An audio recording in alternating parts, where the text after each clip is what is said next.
it all started with a quarrel between husband and wife. She left the apartment. He watched her walk down the staircase. That's the last he ever saw her or heard from her. 19-year-old, no money, no place to run. Nobody had any information on her whereabouts whatsoever. Did Kimberly Medina abandon her family? Most people would say, oh, there's no way Kimberly would leave her kids. She might leave Mike, but there's no way she would leave her kids. Mike did very little to look for his wife. This seems like the same pattern all over again. You have to try and prove a homicide occurred without the body, without any proof that she was deceased. It's kind of mind-boggling, to tell you the truth.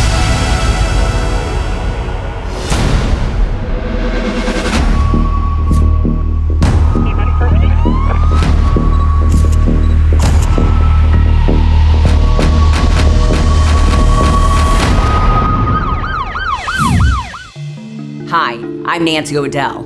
Today's crime expose takes us to Aurora, Colorado. It is a bustling city of fresh air and natural wonders with a military base as its largest employer. And it was in this beautiful place that Michael and Kimberly Medina started a family. But it wouldn't be long before things turned tragic. They had two small children, ages 3 and 2 daughters. And Mike had a job which started at 3 o'clock in the morning delivering newspapers. Kimberly was just 19 years old. Until she married Michael, she seemed to be drifting through life. She dropped out of high school. She had kind of random jobs, but not something that would be a career. Motherhood seemed to give her the purpose that she lacked. Friends and families described her as very loving, that kids were number one, and that they were the most important thing in her life. But on October 31st, her husband walked into the Aurora Police Department and reported that his wife was missing. She had left their apartment 2 nights before and hadn't come back. They hadn't heard from her, there had been no calls. So it all started with a quarrel between husband and wife. What did Michael Medina tell you initially? He and Kimberly were engaged in a heated argument. She told him that she wanted to take their one and only vehicle in order to go get cigarettes. He refused to let her take the keys to the car. Kimberly got mad, stomped out of the apartment. He said he watched her walk down the staircase, down to the parking lot, and he maintains that that's the last he ever saw of her. So then, what is the procedure here? What is the next step for law enforcement? Initially, Aurora Police Department treated it like a missing person case. They did some follow-up with Mr. Medina over the next couple days, trying to get more details, more information. Getting crazy, it was just really hard to manage our jobs and just, the one vehicle. And she had some people calling her, and all of a sudden she wants to leave, and I was like, well, go ahead. The police fanned out across the city, hunting for clues that could lead them to Kimberly Medina. Patrol officers interviewed a lot of people, searched the entire area, and they were able to come up with very little information. But you did learn that Kimberly usually went to the same gas station when she needed cigarettes. They checked the video surveillance at the gas station, and there was no evidence she'd ever been there. We interviewed numerous family members, co-workers, and friends. Nobody had had any contact with her. Another roadblock in the investigation was the limited technology that was available back then. There was no such thing as cell phones. There's no way to track GPS. There's no way to do some of the new things that we do to find missing persons. The video surveillance isn't as prominent as it is today. They don't have cameras on every intersection. But during an investigation, when neither high-tech nor low-tech proves to be useful, secrets can be revealed in the most basic of ways. Kimberly was having an affair with her supervisor at work. That's common knowledge among the people who work there. And at some point, Michael got wind of this extramarital relationship. The police go to visit Mr. Medina at the apartment to see what's there. Interestingly enough, they find some cards from Mr. Medina to Kimberly, asking her not to leave him. So when you spoke with Kimberly's boss, What did he tell you? We interviewed that gentleman several times. He freely admitted that yes, he was having an intimate relationship with Kimberly prior to her disappearance. And you asked him to take a polygraph test and he agreed? He took the polygraph examination and it was determined that he was being truthful in that examination. We had nothing to indicate that he had anything to do or any knowledge of her disappearance. It was clear that Kimberly had not left her family for her affair partner. For the police, it was another dead end in their pursuit of the truth. Kimberly's marriage was in trouble, but this still didn't explain why she simply disappeared into the night. There was only one explanation so far. After an argument with her husband, Kimberly Medina vanished without a trace from their apartment in Aurora, Colorado. So far, the police investigation had come up empty. There was no trail to follow. In fact, there was no trail at all. The most perplexing question in this missing person case was, did Kimberly Medina abandon her family? She's 19 years old, mother of two young girls, ages 3 and 2, and most people would say, oh, there's no way Kimberly would leave her kids. She might leave Mike, but there's no way she would leave her kids. Could it be that she jumped on an airplane and had gone somewhere? At one point, we received information that she may have left the country. We spoke with somebody from the U.S. Customs Department who verified that she had not applied for, nor had she received a passport. And what about her husband, Michael, because she was cheating on him with her boss? Mike did very little to look for his wife. Even after he reported her missing, he basically did nothing to try to find her. Members of Kimberly's family were out walking the streets, putting up flyers, things of that nature, and Mike never participated in any of that. So 51 days after she disappeared, detectives interviewed Michael Medina to see if he could shed some light on what happened to his wife. He indicated that he and Kimberly and their 2 girls had gone to McDonald's in order to get dinner, had returned home roughly around 8:30 or 9 o'clock at night. About 10 o'clock or so, he and Kimberly started to have a rather heated argument, at which point Kimberly said, I'm out. Michael blocked her from using their landline telephone, and he refused to let her get behind the wheel. You won't let me use a car? Fine, I'm gonna walk. He says at that point she left the apartment. He watched her walk down the staircase out into the parking lot of the apartment complex, and he says that's the last he ever saw her or heard from her. But for the people who knew her best, there was only one real suspect in her disappearance: her husband. Her father and her friends, family friends, she seems to have a considerable amount of friends who they're convinced that you are the suspect in her disappearance. And I mean, I would say friends, they're her coworkers, you know, and that doesn't bother me. I mean, these are people that maybe like him. I mean, she was a friendly, you know, pretty girl. Everyone who knew Kimberly seemed to think the worst of Michael Medina. I spoke to a number of coworkers. Almost every one of them indicated Kimberly and Mike had a rather volatile relationship. There had been issues in the past where Mike had been charged with domestic violence. And did Kimberly share anything else with her coworkers? She told them, I value this job, and if I don't ever show up and I don't call in, make sure you come check on me or send somebody to check on me because something has happened to me. 2 weeks before she vanished, she failed to report to work, and she never called in. That was very unusual for her. It was determined that on that particular day, she and Mike had been engaged in another heated argument, and he had pulled the phone cord out of the wall, which prevented her from calling into her work. A belligerent husband, a marriage that was disintegrating. Was Kimberly thinking of leaving?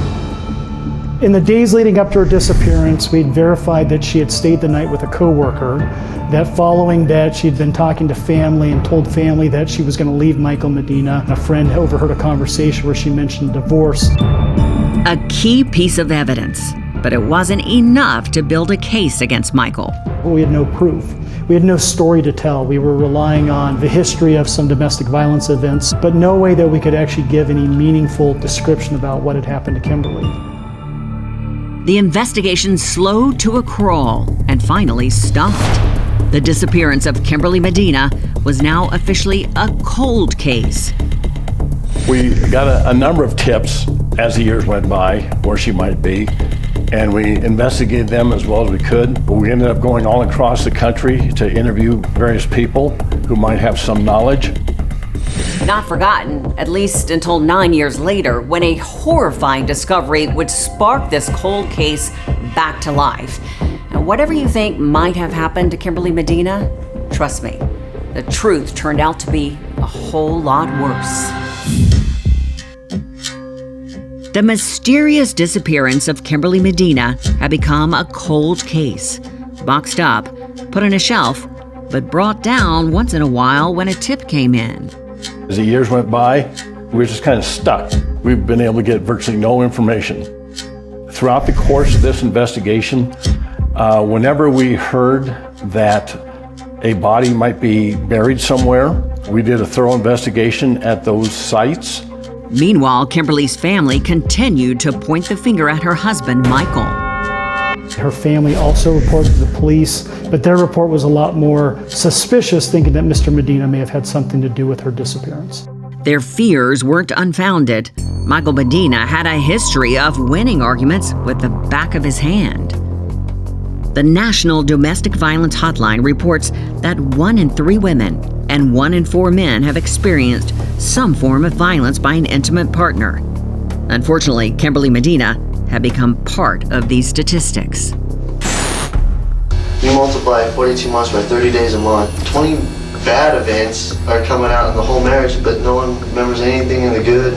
No one cares, and I'm having to defend way back then. Those past events had landed Michael in a domestic violence course. Went to classes, and I realized I had a problem. Because before I didn't even think that was a problem. To me, a domestic violence is when the lady's eyes hanging out and she's going to the hospital because her arm's busted and her face is all messed up. I never, ever hit Kimberly. 9 years rolled by. Michael Medina moved to a new town. He had a new wife and a new baby, along with the 2 children from his marriage to Kimberly. He had a common law wife in Alamosa, Colorado. Her name was Becky Garrell. They had 1 child, Dagan, and he was 16 months old. He might have moved neighborhoods, but Michael's penchant for brutality followed him wherever he went. And I was about to get him into hot water again. One Sunday back in Aurora, Colorado, Detective Chuck Mell received a critical phone call. I was notified by a small sheriff's department, the Rio Grande Sheriff's Department in southern Colorado.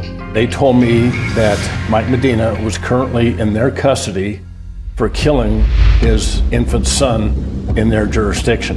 2 days earlier, Michael and his new wife Becky had been arguing, as they often did. And like Kimberly before her, Becky was preparing to leave Michael behind.